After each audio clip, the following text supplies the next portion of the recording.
नदीम रज़ा का सलाम। मुफ्ती तकी उस्मानी ने कौम को एक बहुत बड़ी मुबारकबाद दे दी है। 26वीं आइनवी तरमीम 2024 का एक्ट भी मुल्क भर में फौरी तौर पर नाफिज़ अमल कर दिया गया है। सुप्रीम कोर्ट के पास 22 अक्टूबर रात 12 बजे का वक्त रह गया है बस, और मंसूर अली शाह ने सारी सूरत हाल के ऊपर बड़े जुमले कस दिए हैं।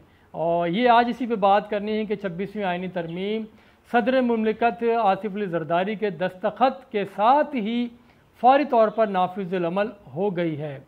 अब जो फौरी तौर पर जो नाफिज़ुल अमल होगी, इसके बाद सबसे पहले एक खुसूसी टीम तय बनाई जा रही है कि जो आर्टिकल 175A की शक 3 के तहत नए चीफ जस्टिस का कि उनका तकर्रुर अमल में लाया जाएगा। अब chief justice Pakistan article 175A की झैली शिक 3 के तहत तीन जो उनके सीनियर तरीन जजेस हैं उनके नाम वो कमेटी को भिजवाएंगे। पार्लियामेंट्री कमेटी 3 जजेस में से एक जज का तकर्रुर करेगी और खुसूसी parliamentary committee chief justice Pakistan का तकर्रुर करके नाम वज़ीर आज़म को इरसाल करेगी। फिर वज़ीर आज़म उसको समरी को भेजेंगे सदर मुमलिकत के पास, जो उस पर फिर वो दस्तखत करेंगे, जिसके बाद वो नए चीफ जस्टिस का यानी कि तकर्रुर अमल में लाई जाएगी।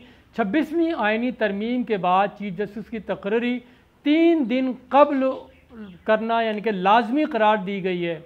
और चीफ जस्टिस की तकर्री के लिए चीफ जस्टिस और पाकिस्तान के पास 22 अक्टूबर रात 12 बजे तक का वक्त है कि वो 3 सीनियर तरीन जजों के नाम इस कमेटी को इरसाल करें। तरमीम के मुताबिक चीफ जस्टिस सुप्रीम कोर्ट के 3 सीनियर तरीन जजेस में से इसका इंतखाब किया जाएगा और नामजद जज के इनकार की सूरत में फिर सुप्रीम कोर्ट 3 जजेस के नाम भेजेगा, उनमें से फिर एक को मुंतखब किया जाएगा। और ये पार्लियामेंट्री कमेटी के 12 अरकान हैं, जो जिसमें 8 कौमी असम्बली के और 4 सेनेट के अरकान शामिल होंगे। उसने इसका 2/3 अक्सरियत के साथ चीफ जस्टिस की रिटायरमेंट से पहले 14 रोज़ कबल इसका यानी कि ऐलान करना पड़ेगा। हाई कोर्ट्स में भी आइनी बेंच होगा और हाई कोर्ट के जज के लिए पाकिस्तान का शहरी होना और कम अज़ कम उसकी उम्र 40 साल होना लाजमी है। सुप्रीम जुडिशल काउंसिल में chief justice Pakistan, supreme court और हाई कोर्ट के 2 सीनियर तरीन जजेस उसमें शामिल होंगे। कौंसल में इख्तलाफ पर अक्सरियत का फैसला ही माना जाएगा और कौंसल की इंक्वायरी के बाद जज की बरतरफी के लिए सदर को रिपोर्ट भेजी जा सकेगी। आइनी तरमीम के मुताबिक वफाकी वज़ीर क़ानून और अटॉर्नी जनरल, सुप्रीम कोर्ट का 15 साल तजर्बे वाला वकील उसमें शामिल होगा, जो इसका कमीशन बनाया जाएगा। जुडिशल कमीशन में सेनेट और कौमी असम्बली से हुकूमत और अपोजिशन के 2 अरकान उसमें लिए जाएंगे।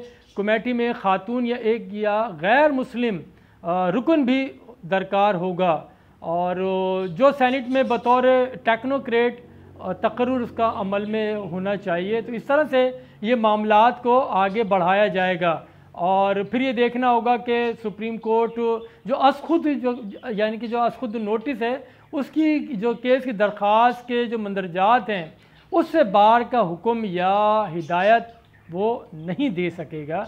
तो इसमें बड़ी इनकलाबी यानी कि तब्दीलियाँ वो लाई गई हैं, जिसकी हर सतह के ऊपर पजीराई भी हो रही है और इसी तरह के बहरहाल इसके मुखालफिन की भी कमी नहीं है। मुख्तलिफ लोग हैं, गो के इसमें एक तो वोट के जो तरीक़ेकार था या जो तहरीक इंसाफ के बाज़ अरकान जिन्होंने वोट दिए हैं उसके ख़िलाफ़ उनकी अपनी जमात भी तनकीद कर रही है। तो ये अगर देखा जाए जिस तरह से बात हो रही है कि कोई आज़ाद अरकान भी हैं, फिर जिस तरह से वो उन्होंने जमीयत उलमा इस्लाम ने इनको वोट दिए हैं सारे, तो वो भी सारी चीज़ें सबके वो सामने आ रही हैं, इसके ऊपर बातचीत की जा रही है। हर तरफ से वो जिक्र किया जा रहा है कि ये गलत है और दूसरी तरफ से मुबारकबाद दी जा रही हैं। सबसे बड़ी मुबारकबाद मैं आपको बताऊं कि पाकिस्तान के मुफ्ती आज़म मुफ्ती तकी उस्मानी ने कहा है कि पूरी कौम को एक तवील अरसे के बाद बहुत बड़ी खुशखबरी मिली है कि इजमा हुआ है वो 26वीं आइनी तरमीम की सूरत में। एक तरफ तकी उस्मानी साहब यानी कि पाकिस्तान के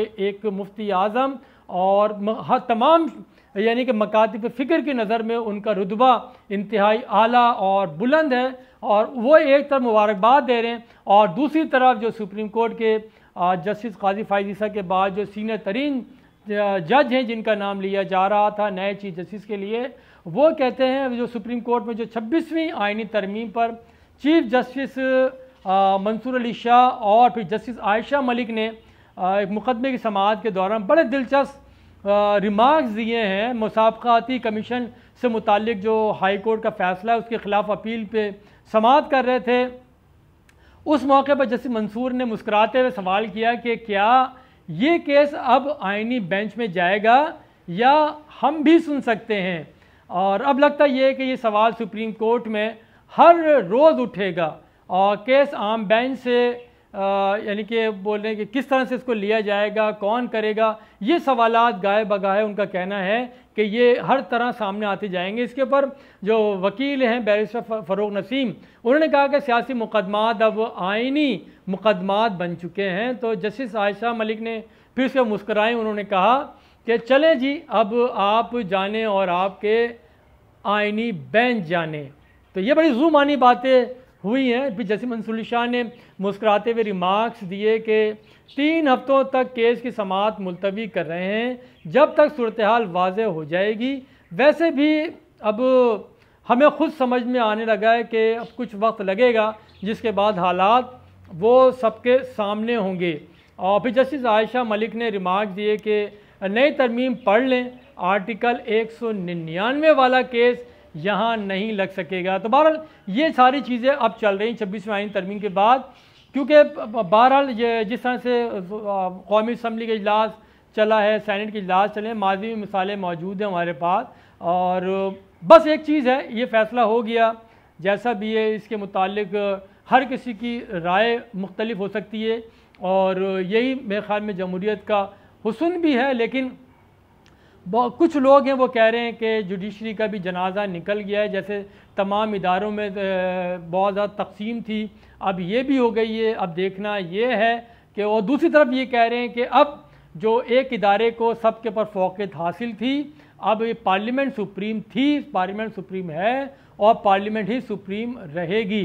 इस तरह की बातें हो रही हैं। लेकिन बहरहाल ये तो पता चलेगा कि इसमें जो कंट्रोवर्शियल जो चीज़ें अभी से फैलाई जा रही हैं कि अब क्योंकि नाम यही आ रहा है कि अब इनका जस्टिस अफरीदी का नाम आ रहा है या अफरीदी, वो उनको बनाया जाएगा। और ऐसे में इसीलिए जस्टिस मंसूर अली शाह के जो रिमार्क्स हैं वो मानी खेज़ नहीं हैं, उनको भी पता है चीज़ों का कि अब आगे बात बहुत जा चुकी है, जहाँ से वापसी नहीं है। देखना ये है कि जस्टिस मंसूर अली शाह वो अगर इस तरह का कोई फ़ैसला होता है वो इस्तीफ़ा देते हैं या उसी तरह से वो फिर काम करते रहेंगे।